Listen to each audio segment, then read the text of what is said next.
Screen పైన నేను చూపిచ్చిన విధంగా ఇక్కడ డిస్‌ప్లే చేస్తాను. చూపిచ్చిన విధంగానే వాళ్ళకి ప్రొడక్ట్ కావాలనైతే అడిగారనమాట.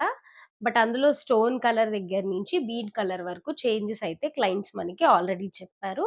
సో, యాజ్ ఇట్ ఈస్‌గా సేమ్ శాంపిల్ పిక్చర్‌ని రిఫరెన్స్‌గా తీసుకొనైతే ఈరోజు మేము చేసిన ప్రొడక్ట్‌ని మీతో చూపిస్తాను. చూసేద్దాం రండి. Before that don't forget to follow my page and ఈ వీడియోని కస్టమైజేషన్ ప్రియులు ఎవ్వరున్నా వాళ్ళందరితో అయితే షేర్ చేయండి.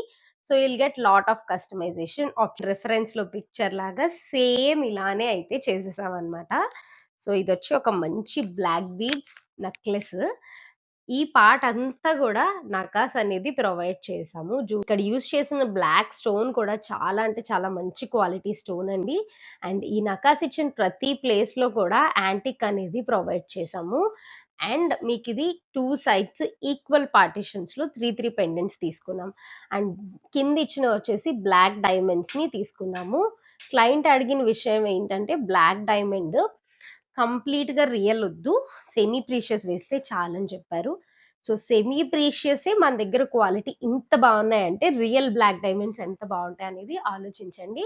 అండ్ ఎప్పుడు మీరు బ్లాక్ డైమండ్ చూజ్ చేసుకునేటప్పుడు రెండైతే బాగా గుర్తుపెట్టుకోవాలి. అది ప్లాస్టికా? లేకపోతే నేచురలా అనేది చూసుకోండి. దాన్ని బట్టి బ్లాక్ డైమండ్‌కైతే వెళ్ళండి. అండ్ ఈ బీడ్స్‌తో ఈ లుక్ అయితే ఇలా ఉంటుంది. సో, ఇది వేసుకుంటే ఓవరాల్‌గా ఇలా చాలా నీట్‌గా కనిపిస్తదనమాట. ఇది మీరు శారీస్ పైన, డ్రెసెస్ పైన అండ్ చిన్న చిన్న ఈవెంట్స్‌కి అటెండ్ అవ్వడానికి చాలా బావుంటది. అండ్ మీకొక చిన్న సజెషన్ గూడా ఇస్తాను. ఫుల్ హెవీ జ్యువెలరీ ప్రతి ఈవెంట్‌కి సెట్ అవ్వదు కాబట్టి, ఇలాంటివి వేసుకున్నప్పుడు సో, మీరు పెద్ద ఇయర్ రింగ్స్‌ని అవాయిడ్ చేసేయాలనమాట. జస్ట్ ఈ ప్యాటర్నైజ్‌లో వచ్చిన ఒక చిన్న స్టడ్‌ని మీరైతే పెట్టుకుంటే సరిపోతుంది. సో